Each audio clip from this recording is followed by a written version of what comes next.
আসসালামু আলাইকুম এভরিওয়ান। খুবই অল্প কিছু উপকরণ দিয়ে রেস্টুরেন্ট স্টাইলে এত মজাদার একটি চাইনিজ প্লেট তৈরি করা যায় সেটা আমার এই ভিডিওটি না দেখলে আপনারা কখনোই জানতে পারবেন না। আমরা অনেকেই ভাবি চাইনিজ রান্না করতে গেলে হয়তো অনেক কিছুর প্রয়োজন পড়ে, অনেক সসের প্রয়োজন পড়ে। আসলে এমন কিছুই না। আজকে আমি আপনাদেরকে যে প্লেটটা তৈরি করে দেখাবো, এটা তৈরি করতে খুবই অল্প কিছু উপকরণ লেগেছে, তবে এটা খেতে যে কি মজা হয়েছে। আপনারা এইভাবে চাইনিজ প্লেটটা বাসায় তৈরি করে খেলে রেস্টুরেন্ট থেকে আর কখনোই কিনে খেতে চাইবেন না। এটা আমি 100% গ্যারান্টি দিয়ে বলতে পারি। প্রথমে রেস্টুরেন্টের অথেন্টিক ফ্রাইড রাইসটা তৈরি করে দেখাচ্ছি। এই জন্য একটি পাত্রের মধ্যে 3 কাপ পরিমাণ পানি নিয়ে নিচ্ছি, আর তার মধ্যে দিয়ে দেব গরম মশলা, 3টা এলাচ এবং 2 টুকরো দারচিনি, আর সাথে অ্যাড করব পরিমাণ মতো লবণ। লবণের পরিমাণটা একটু কম দিতে হবে। এখন এখানে অ্যাড করব সয়াবিন তেল। আমি এখানে প্রায় 1 টেবিল চামচ পরিমাণ সয়াবিন তেল ব্যবহার করেছি।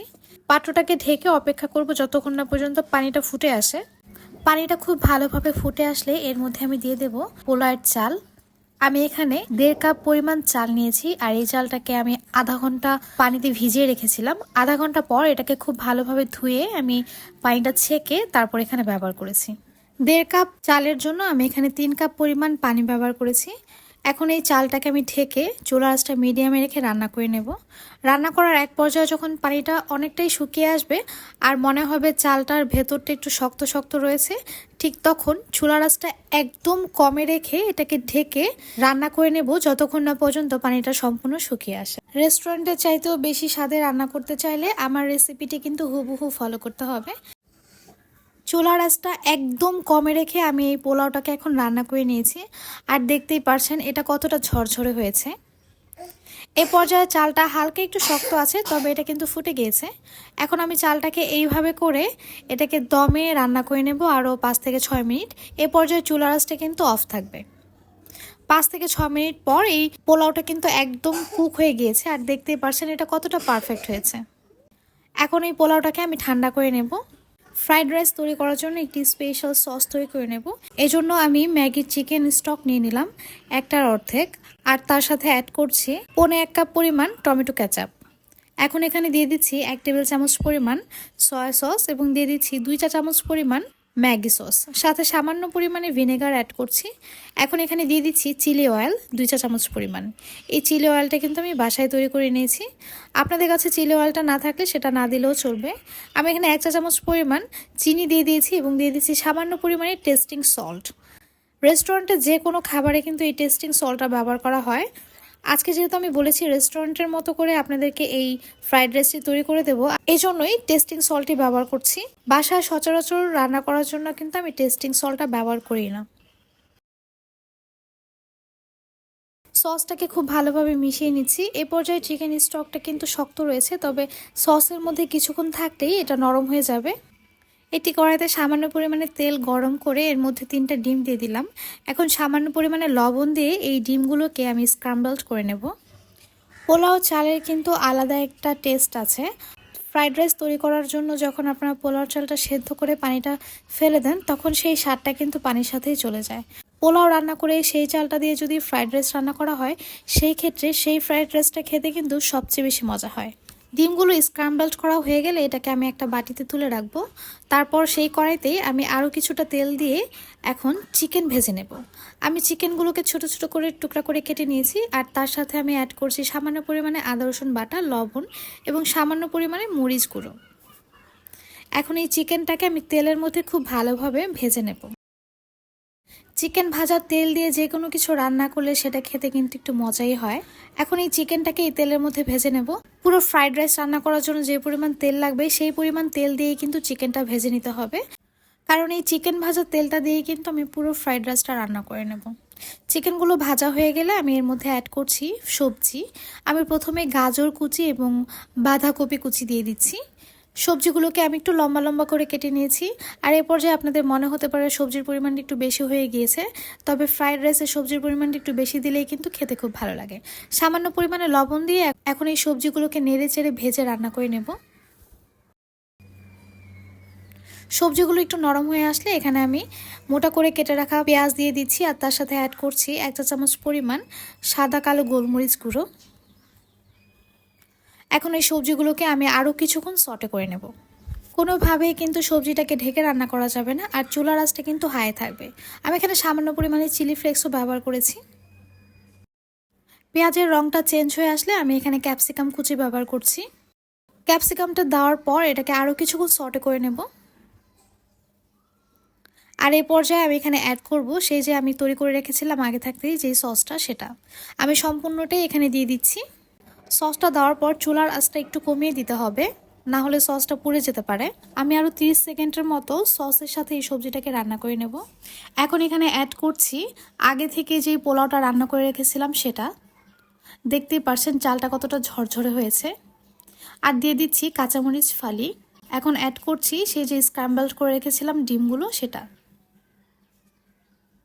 সব কিছু দেওয়ার পর এখন খুব ভালোভাবে এই সবজি, সস এবং পোলাওটাকে মিশিয়ে নেব।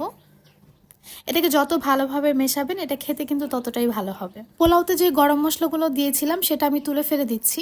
চুলার আঁচটা বাড়িয়ে দিয়ে 5 মিনিট এভাবে নেড়েচেড়ে রান্না করে নিলেই কিন্তু ফ্রাইড রাইসটা তৈরি হয়ে যাবে। আর আমার এই ফ্রাইড রাইসটা কিন্তু রান্না হয়ে গিয়েছে।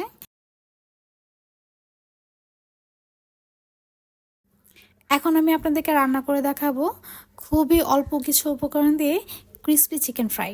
এই জন্য আমি মুরগির বুকের মাংসের যে অংশটা আছে সেটা নিয়েছি। আমি 1 পিস বুকের মাংসটাকে কিউব করে কেটে নিয়েছি।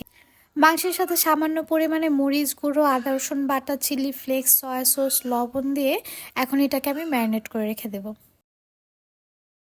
10 থেকে 15 মিনিটের মতো আমি এই মাংসটাকে ম্যারিনেট করে রেখে দেবো। 10 থেকে 15 মিনিট পর আমি এই মাংসের সাথে অ্যাড করছি চালের গুঁড়া। আমি এখানে 2 চা চামচ পরিমাণ চালের গুঁড়া এবং 2 চা চামচ পরিমাণ বেসন দিয়ে দিচ্ছি। আর বেসন আর চালের গুঁড়াটাকে খুব ভালোভাবে এই চিকেনের সাথে মিশিয়ে নিচ্ছি। এ পর্যায়ে মাংসটাকে ময়দা এবং কর্নফ্লাওয়ার দিয়ে কোটিং করলেও আমি কিন্তু চালের গুঁড়া আর বেসন দিয়ে কোটিং করছি। আমার হাতের কাছে যেটা ছিল আমি সেটা দিয়েই করেছি। এবং চালের গুঁড়া দেওয়ার ফলে এই মাংসটা যে কি পরিমাণ ক্রিস্পি হয়েছে আর খেতে যে কতটা ভালো হয়েছে আপনারা আসলে ট্রাই না করলে বুঝবেন না। এর মধ্যে আমি কিন্তু সামান্য পরিমাণে পানিও অ্যাড করেছি, এতে করে কোটিংটা খুব ভালোভাবে হবে। কোটিং করার পর আমি এখন চিকেনগুলোকে ভেজে নেব। চিকেনগুলোকে তেলের মধ্যে একটা একটা করে ছেড়ে দিতে হবে, আর এটাকে একটু সময় নিয়ে ভাজতে হবে, এতে করে এটা ভীষণ ক্রিস্পি হবে। যে কোনো চিকেন ভাজার সময় আমাদের মনে হয় আমাদের ময়দার প্রয়োজন, কর্নফ্লাওয়ারের প্রয়োজন, যেটা সব সময় বাসায় থাকে না। তবে এগুলো ছাড়াও কিন্তু খুবই মজা করে এই ক্রিস্পি চিকেন ফ্রাইটা তৈরি করা যায়। রান্না করার কিছু কৌশল জানলে ঘরে থাকা সামান্য উপকরণ দিয়েও কিন্তু ভীষণ মজা করে যে কোনো কিছু রান্না করা যায়। আমার এই চিকেন ফ্রাইগুলো যে কী পরিমাণ ক্রিস্পি হয়েছে সেটা আসলে আমি আপনাদেরকে বলে বোঝাতে পারবো না। আপনার বাসায় এটা অবশ্যই ট্রাই করবেন। এই ফ্রাইগুলোর টেস্টটা একটু বাড়ানোর জন্য আমি একটি কড়াইয়ের মধ্যে সামান্য পরিমাণে তেল নিয়ে তাতে কিছু রসুন কুচি হালকা ব্রাউন করে ভেজে নিয়েছি। তারপর আমি এখানে অ্যাড করেছি 1.5 কাপ পরিমাণ টমেটো ক্যাচাপ এবং দিয়ে দিয়েছি 1 চা চামচ পরিমাণ সয়া সস এবং সামান্য পরিমাণে ম্যাগি সস। আমার বাসায় যেই সসগুলো ছিল সেই সসটা দিয়েই কিন্তু আমি এই চিকেন ফ্রাইটা রান্না করে নিচ্ছি। এই অল্প কিছু সস দিয়ে রান্না করার পরেও কিন্তু এই ফ্রাইটি খেতে যে কি মজা হয়েছে। আমি এখানে সামান্য পরিমাণে চিনি অ্যাড করেছি এবং সামান্য পরিমাণে চিলি ফ্লেক্স অ্যাড করেছি। মশলাগুলোকে একসাথে খুব ভালোভাবে মাখিয়ে আমি এখন ভেজে রাখা চিকেনগুলোকে এই সসের সাথে দিয়ে খুব ভালোভাবে মিশিয়ে নেব। এ পর্যায়ে চুলার আঁচটা একটু কমিয়ে দেব। খুব ভালোভাবে সসের সাথে চিকেনটাকে মেশানোর পর আমি উপর দিয়ে সামান্য একটু তিল ছিটিয়ে দেব, আর তারপর এটাকে চুলা থেকে নামিয়ে নেব। বেশিক্ষণ চুলায় রাখলে এই চিকেনের ক্রিস্পিনেসটা কিন্তু চলে যাবে।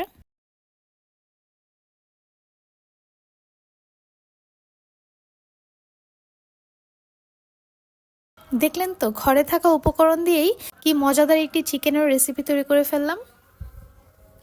এখন আমি আপনাদেরকে তৈরি করে দেখাবো চাইনিজ ভেজিটেবল। এই জন্য আমি কড়াইতে সামান্য পরিমাণে তেল নিয়েছি। এই তেলটা দিয়েই কিন্তু আমি চিকেন ভেজেছিলাম।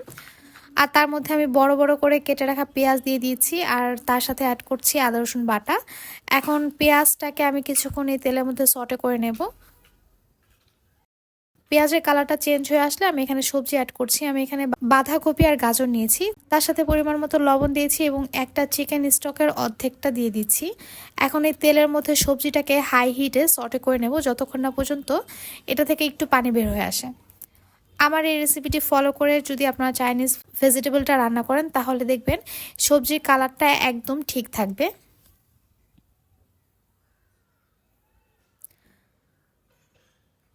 সবজিটাকে হাই হিটে কিছুক্ষণ আমি তেলের মধ্যে ভেজে নিয়েছি, আর এর মধ্যেই কিন্তু সবজি থেকে পানি বের হয়ে এসেছে।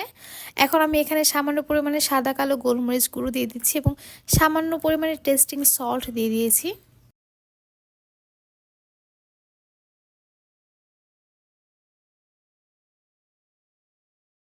গাজরটা একটু নরম হয়ে আসলে আমি এর মধ্যে কিউব করে কেটে রাখা ক্যাপসিকামটা দিয়ে দিচ্ছি। ক্যাপসিকামটা দেওয়ার পর সবজিটাকে আরও কিছুক্ষণ আমি সটে করে নেব, আর তারপর আমি এখানে অ্যাড করছি সামান্য পরিমাণে চিনি। এখন এই সবজির মধ্যে আমি অ্যাড করব 1 কাপ পরিমাণ পানি। আমি এই পানির মধ্যে 2 টেবিল চামচ পরিমাণ কর্নফ্লাওয়ার গুলিয়ে নিয়েছিলাম।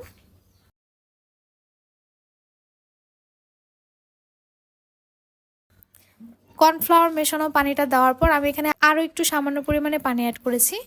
এখন অপেক্ষা করব যতক্ষণ না পর্যন্ত পানিটা ফুটে আসে। কয়েকটা কাঁচামরিচ ফালি দিয়ে দিচ্ছি। পানিটাতে 2-3টা বলক চলে আসলেই দেখবেন এটা একটু ঘন হয়ে এসেছে, আর তখনই এই সবজিটাকে চুলা থেকে নামিয়ে ফেলতে হবে। আমার চাইনিজ সবজিটাও কিন্তু রান্না হয়ে গিয়েছে, আর দেখতেই পাচ্ছেন সবজির কালারটা কিন্তু একদম ঠিক আছে। সবজি রান্না করার ক্ষেত্রে অবশ্যই চুলার আঁচটা বাড়িয়ে তারপর রান্না করবেন, তাহলে সবজির কালারটা কিন্তু চেঞ্জ হবে না।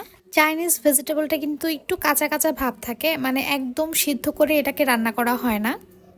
এখন আমি আপনাদেরকে চাইনিজ প্ল্যাটারটা সাজিয়ে দেখাচ্ছি কতটা সুন্দর লাগছে, আর এটা খেতে যে কতটা মজা হয়েছে আসলে আপনারা বাসায় তৈরি করে না খেলে বুঝবেন না। আশা করছি আজকের এই রেসিপিটি আপনাদের সবার খুব ভালো লেগেছে। ভালো লেগে থাকলে অবশ্যই আমাকে জানাবেন এবং আমার চ্যানেলটি সাবস্ক্রাইব করে আমার পাশে থাকবেন। আজ এই পর্যন্তই, আল্লাহ হাফেজ।